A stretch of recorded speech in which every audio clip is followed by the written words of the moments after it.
এবারে জানাতে চাই ফুটবলের খবর। শেকড়ের টানে সুইডেন থেকে বাংলাদেশে আইএফ ব্রোমা পোকারনার হয়ে সুইডিশ লিগ কাঁপানো আনিকা রানিয়া সিদ্দিকী ডাক পেলেন জাতীয় দলের ক্যাম্পে।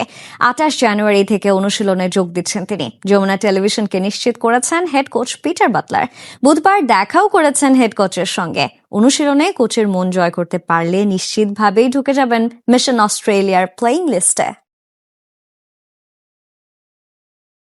বিমানে চড়ে সুইডেন থেকে নতুন স্বপ্ন নিয়ে এখন বাংলাদেশে প্রবাসী ফুটবলার আনিকা রানিয়া সিদ্দিকী মঙ্গলবার ইনস্টাগ্রামে পোস্ট করে সবাইকে জানিয়ে দিয়েছিলেন। বুধবার হেড কোচ পিটার বাটলারের সঙ্গে কিছুটা গোপনে অভিভাবক সহ দেখা করেছেন তিনি।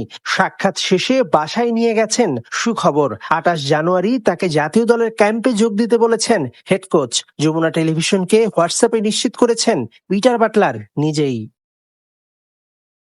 আনিকার হাত ধরে নতুন অধ্যায়ে পা রাখল বাফুফে। এতদিন কেবল জাপান প্রবাসী ফুটবলার মাতসুশিমা সুমাইয়াই ছিলেন নারী দলের একমাত্র প্রবাসী ফুটবলার। এবার সেখানে যোগ দিলেন ইউরোপের ক্লাব ব্রোমা পোকারনার হয়ে খেলা আনিকা। সুইডিশ কাপের মতো মর্যাদাপূর্ণ আসরে খেলা 20 বছর বয়সী আনিকা যদি শেষ পর্যন্ত জাতীয় দলে টিকে যান, তবে সেটি হবে দেশের নারী ফুটবলে নতুন দিগন্তের উন্মোচন।